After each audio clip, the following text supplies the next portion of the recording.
এজাক বৰষুণতে কৃত্ৰিম বানৰ কবলত ভুক্তভোগী হ'বলগীয়া হৈছে তিনিচুকীয়াৰ VIP ৰোডৰ 10 নম্বৰ ৱাৰ্ডৰ যেহেতু ৰাইজ ইয়াত উপস্থিত আছে আপোনালোকে দেখিছে যে একাঠু একাঠু যেহেতু পানী কবলত এতিয়া সম্পূৰ্ণ ডুব গৈছে ঘৰ দুৱাৰ আৰু বৰ্তমান আমাৰ লগত উপস্থিত আছে স্থানীয় ৰাইজ আমি তেওঁলোকৰ পৰা জানিব চেষ্টা কৰিম কেনেধৰণে তেওঁলোকৰ এই অসুবিধা হৈছে বৰ্তমান আপোনালোকৰ যেহেতু এই 10 নম্বৰ ৱাৰ্ডত যে ৱাৰ্ড মেম্বাৰ আছে আৰু এই কৃত্ৰিম বানৰ কবলত যেহেতু বানপানী হৈছে কেনেকুৱা ধৰণৰ আপোনালোকৰ সমস্যাৰ সন্মুখীন হ'বলগীয়া হৈছে ইয়াত পানী ভৰি গৈছে ইয়াত ডুবিছে ইয়াত ঘৰত চব লাগিছে আমাৰ ইয়াত ৱাৰ্ড মেম্বাৰে কোনো সুবিধা কৰা নাই আমাৰ ইয়াত ৱাৰ্ড মেম্বাৰে ডাইৰেক্ট চিলিণ্ডাৰ হৈ গৈছে হাত জুৰি কৰি খাৰা হৈ গৈছে কৈছে মই নোৱাৰো ৱাৰ্ড মেম্বাৰৰ নাম কি নন্দী মণ্ডল ঠিক আছে নন্দী মণ্ডল একো কৰা নাই কেলে আমাৰ ইয়াত বহুত বেছিকে পানী হৈ গৈছে এইটো একো কৰা নাই এইটো একো কৰা নাই কেলে তাক কোনো সুবিধা কৰিবলৈ কাম আছিলে ইমান দিন হৈ গ'ল ইমান পানী আছে এতিয়ালৈকে একো কৰা নাই সেইটো সৰু ল'ৰা ছোৱালী খাবৰ কাৰণে নোৱাৰিছে লেট্ৰিন যাব নোৱাৰিছে বাথৰুম যাব নোৱাৰিছে স্কুল বন্ধ আছে সেইটো কাৰণে অলপমান আৰাম আছে নহ'লে স্কুল গ'লে কেনেকুৱা অৱস্থা হ'ব বোলে স্থানীয় বিধায়ক যেহেতু নৱনিৰ্বাচিত স্থানীয় বিধায়ক পুলক গোহাঁই তেওঁক আপোনালোকে এই সমস্যাৰ বিষয়ে জনাইছিলে নে নাই জনাইছিলে কি ক'লে তেওঁ কৈছিলে যে হ'ব বুলি কৈছিলে মই কিবা এটা পেলাই দিম বোলে গিটি চিটি পেলাই দিম ৰাস্তাটো বনাই দিম লেকিন বনোৱা নাই বৰ্তমান এগৰাকী মহিলা আছে মই তেওঁৰ পৰা জানিব চেষ্টা কৰিম আচলতে কেনেধৰণৰ তেওঁলোকৰ এই সমস্যাৰ সন্মুখীন হ'বলগীয়া হৈছে আৰু বৰ্তমান দেখিছে যিহেতু একাঠু যিহেতু পানী আৰু পানীত বুৰ গৈ আছে সমগ্ৰ অঞ্চলটো আপোনালোকক দেখাবলৈ মই অনুৰোধ জনাইছোঁ সমগ্ৰ অঞ্চলটো এতিয়া পানীত বুৰ গৈছে কৃত্ৰিম বানৰ কবলত এই সমস্যাৰ সন্মুখীন হোৱা দেখা গৈছে আৰু মোৰ সৈতে এগৰাকী মহিলা আছে মই মহিলাৰ পৰা জানিব চেষ্টা কৰিম বাইদেউ কেনেধৰণৰ আপোনালোকে সমস্যাৰ সন্মুখীন হ'বলগীয়া হৈছে আমাৰ ঘৰত পানী গোটেইখিনি সোমাই গৈছে লেট্ৰিনৰ সুবিধা নাই আমাৰ টিউবৱেলত পানী হৈ গৈছে পানী খাবলৈ লোকৰ ঘৰৰ পৰা আমি পানী আনি খাই আছো ল'ৰাবিলাক কেনেকৈ থৈ আছো এতিয়া ৰাচন পানী অনাবলৈ দিগদাৰ হৈছে দোকানৰ পৰা গোটেই পানী ভৰ্তি হৈ গৈছে আমাৰ ৰোডৰ পৰা পানী আনিব লাগিছে কিনি খাব লাগে কিমানখিনি খাম আমি ইমান বেয়াকে আমাৰ পৰিস্থিতি হৈ গৈছে স্থানীয় বিধায়ক আৰু যেহেতু ৱাৰ্ড মেম্বাৰ আছে তেওঁলোকক এই বিষয়ত আপোনালোকে অৱগত কৰিছিলে নাই কৰিছিলে সি কৈছে যে আমি কৰি দিম বুলি সুবিধা আপোনাৰ মানে দি দিম বুলি লেকিন একো সুবিধা নাই দিয়া এতিয়ালৈকে সুবিধা আমি নাই পোৱা এতিয়া বেছিকে হৈ গ'ল এতিয়া আমি ক'ত যাম নিজৰ ঘৰ এৰি কি ভাড়া ঘৰত যাম নেকি খাবলৈ নাই ভাড়া কেনেকা দিম আমি ল'ৰা ছোৱালীক পঢ়াম না ভাড়া দিম না থাকিম না খাম কেনেকা কৰিম এতিয়া বৰষুণ দি আছে ল'ৰা ছোৱালী বেমাৰ পৰিছে ডক্তৰ যাবলৈ সুবিধা নাই ইয়াত দুটা মোৰ ল'ৰা ছোৱালী বেমাৰ পৰি আছে ৰাতিপুৱা বেমাৰ পৰি আছে যাবলৈ সুবিধা নাই কেনেকৈ লৈ যাম ডুবি যাব মৰি যাব পানীতে মৰি যাব সিহঁতি কেনেকৈ লৈ যাম বৰ্তমান দেখিছে মই মোৰ সতীৰ্থ বন্ধু প্ৰথমতে দৃশ্য দেখাই ল'বলৈ মই অনুৰোধ জনাইছোঁ যিহেতু একাঠু যিহেতু পানী জমা হৈছে যিহেতু কৃত্ৰিম বানৰ কবলত আপোনালোকে দেখিছে এই পানী সম্পূৰ্ণ ঘৰ দুৱাৰ ডুবি যোৱা দেখা গৈছে ইয়াত আৰু বৰ্তমান মই যিহেতু আগবাঢ়ি গৈছোঁ আৰু আগবাঢ়ি যোৱাৰ লগে লগে ভয়ো লাগিছে যিহেতু এই পানী যিহেতু ভৰ্তি হৈ গৈছে পানী একাঠু হৈ গৈছে আৰু বৰ্তমান দেখাবলৈ মই যত্ন কৰিম সম্পূৰ্ণ ঘৰ যিহেতু ডুব গৈছে আৰু যিহেতু তেওঁলোকৰ খোৱা বোৱা সম্পূৰ্ণ এতিয়া স্থগিত হৈ আছে বাথৰুম লেট্ৰিন নহ'লেও তেওঁলোকে এতিয়া পৰা নাই আৰু এয়া দেখিছে বৰ্তমান দেখাবলৈ যত্ন কৰিছোঁ অনুৰোধ কৰিছোঁ অকণমান আগলৈ আহিব মোৰ সতীৰ্থ বন্ধুক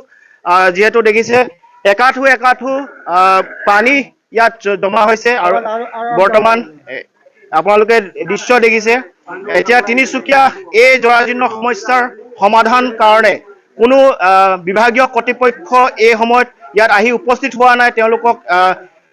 সকাহ দিয়া নাই আৰু বৰ্তমান আপোনালোকক দেখিছে একাঠু পানী যিহেতু ইয়াত সম্পূৰ্ণ ঘৰ দুৱাৰ বুৰ গৈছে এয়া হৈছে তিনিচুকীয়া সমস্যাৰ আৰু এই তিনিচুকীয়া সমস্যা সমাধানৰ ক্ষেত্ৰত এতিয়ালৈকে বৰ্তমান পুনৰ কৈছোঁ মই এতিয়ালৈকে কোনো ধৰণৰ বিভাগীয় কৰ্তৃপক্ষ আহি ইয়াত উপস্থিত হোৱা নাই যিহেতু ৱাৰ্ড মেম্বাৰ আছে ৱাৰ্ড মেম্বাৰো আহি এই অঞ্চলটো পৰিদৰ্শন কৰা নাই যে ৰাইজ কেনেকৈ কি ধৰণে ভুক্তভোগী ভুগিবলগীয়া হৈছে এই সময়ত তেওঁলোকৰ ওচৰত আহি উপস্থিত হোৱা নাই। গতিকে আৰু স্থানীয় ৰাইজ আছে, মই স্থানীয় ৰাইজৰ পৰা জানিব চেষ্টা কৰিম। দাদা, কেনেকুৱা ধৰণৰ আপোনালোকৰ সমস্যা সন্মুখীন হ'বলগীয়া হৈছে? আমাৰ মানে কি হ'ল কি ৱাৰ্ড মেম্বাৰ নহ'লে এম এল এ গৰাকী মই কৈ আছোঁ, MLA ডাঙৰীয়া আমাৰ যোন আছে, ৰাস্তাত মানে আহি চাই গুচি গ'ল সেইদিনাখন, ক'লে যে কিবা এটা পেলাই দিম বুলি। ইয়াত ৰাস্তাৰ প্ৰব্লেম নাই, ইয়াত আছে নলাৰ প্ৰব্লেম। পানীটো ওলাবৰ কাৰণে আমাক নলা লাগে, আমাক ৰাস্তা নালাগে। ৰাস্তা আমাৰ ওখ হৈ গ'ল, কিন্তু নলা নাই বুলিয়ে এতিয়া পানী লাগি আছে ইয়াত। ড্ৰেইন বনোৱা হৈছে নাই? ড্ৰেইন একো নাই। ড্ৰেইন বনিছে, আধা বনাই তাত এৰি দিছে। এতিয়া মানে এতিয়া ডাঙৰটো এতিয়া ওলাই আছে, কিন্তু মানে পানীটো এতিয়া মানে আমাৰ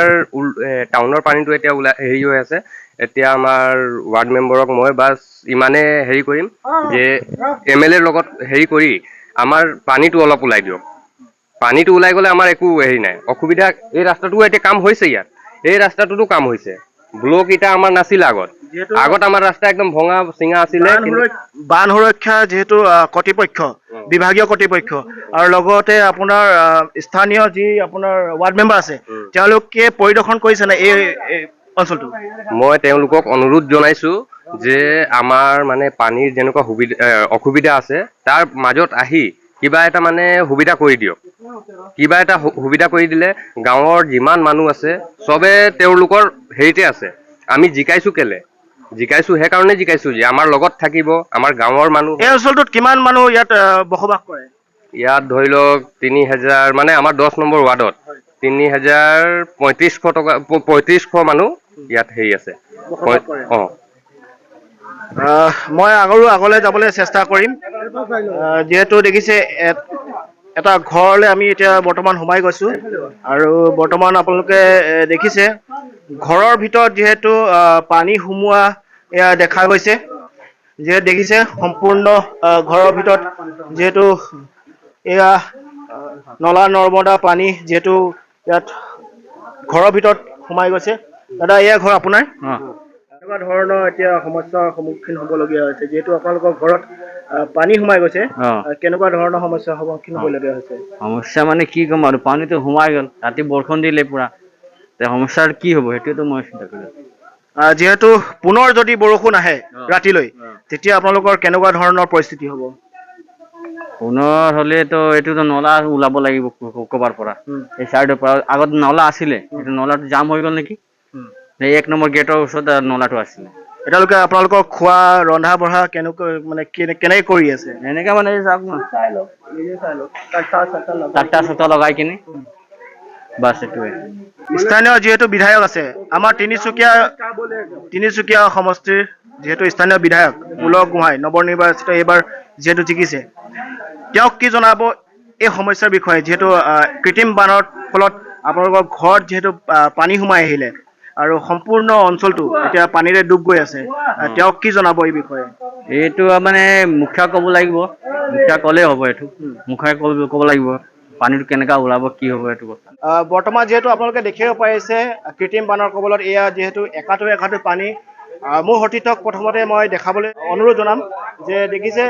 গোটেই অঞ্চলটো এতিয়া বানৰ কবলত ডুব গৈছে। গোটেই বানে ডুব খুৱাইছে, আৰু যিহেতু স্থানীয় যিহেতু ৰাইজ আছে, এই ঘৰ দেখিছে সম্পূৰ্ণৰূপে ডুব গৈছে। কেমেৰা পাৰ্চন সতীৰ্থক মই দেখাবলৈ অনুৰোধ জনাম, যিহেতু সম্পূৰ্ণৰূপে এতিয়া এই অঞ্চলটো ঘৰ দুৱাৰ সম্পূৰ্ণৰূপে বানত ডুব গৈছে। বৰ্তমান আপোনালোকক দেখাই আছো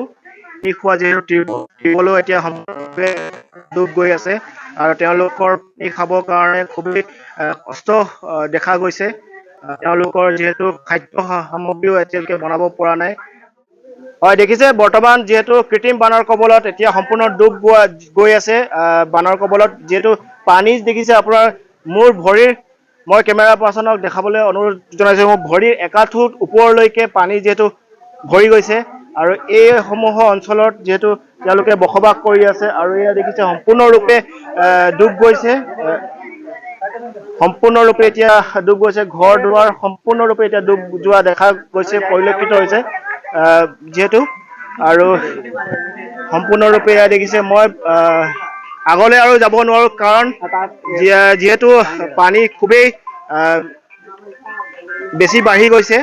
আৰু মই মোৰ কেমেৰা পাৰ্চন সতীৰ্থক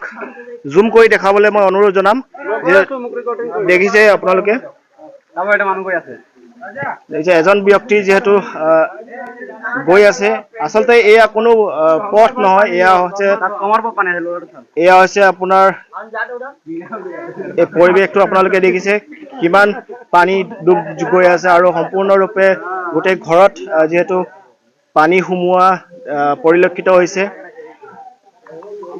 এয়া হৈছে তিনিচুকীয়াৰ উন্নয়ন এয়া হৈছে তিনিচুকীয়াৰ পৰিৱেশ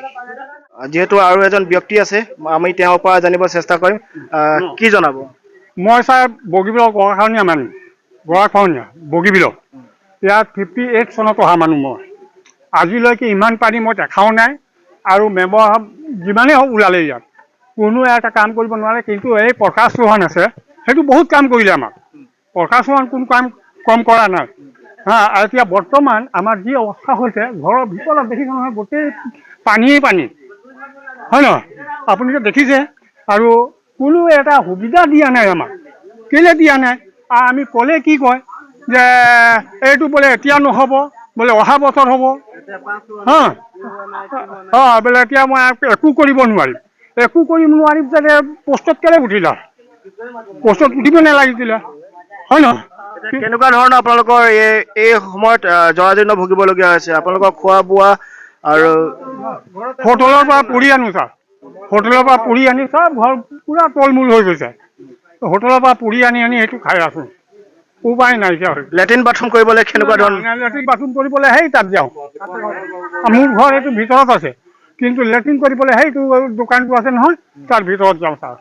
চাবিটো মোক দি দিছে এইটো চাবি মোক দিছে যে লেট্ৰিন লাগিলে আপোনালোকে সেই তাত যাব এইটো চাওক চাবি আছে আৰু কি অসুবিধা চৰকাৰে মোক দিব এতিয়া কিবা এটাতো কৰিব লাগিছিলে ল'ৰা ছোৱালী আছে কিবা এটা স্থানীয় বিধায়ক যিহেতু পুলক গোহাঁই ডাঙৰীয়া তেওঁক কি জনাব পুলক গোহাঁই ডাঙৰীয়াতে তেওঁলোক অহা নাই তাক একো ক'ব নোৱাৰোঁ আহিলে কিবা এটা কথা হ'লে আমি ক'ব পাৰিম বুজিছে নাই কিন্তু ডাঙৰীয়া পুলক গোহাঁই আহিব লাগিছিলে একপাক আহি পেলাই চাব লাগিছিলে যে গাঁওখন কেনেকৈ আছে কেনেকৈ নাই বুলি কিন্তু এতিয়ালৈকে অহা নাই মই এই মেম্বাৰক সুধিলোঁ যে মেম্বাৰৰ নাম কি হেৰি নয়নী শৰ্মা নয়নী মণ্ডল তাক মাতিলোঁ মাতি পেলাই তেওঁ আহি ইয়াত উপস্থিত হৈছিলে নাই হোৱা যিহেতু নেনি মণ্ডল তেওঁ ইয়াৰ ৱাৰ্ড মেম্বাৰ গতিকে তেওঁ এতিয়ালৈকে আহি উপস্থিত অহা নাই একদিন আহিছিলে সেই তাত ইয়াৰ ঘৰত এটা মানুহ মৰি গৈছে আজি সকাম আছে ডাঙৰ সকামটো আজি আছে তাৰ সকামটো এই তাত দেৱী পুখুৰীত পাতি আছে ইয়াত জগা নাই বুলি ক'ত পানীত কৰিব মানুহ আহিব জানো ইমান পানী আৰু খানা চানা বনাবলৈ জগা নাই কেনেকৈ কি কৰিব তাৰপিছত কি হ'ল ছাৰ চাওক মই কৈছোঁ আহিলে ইয়াত আমাৰ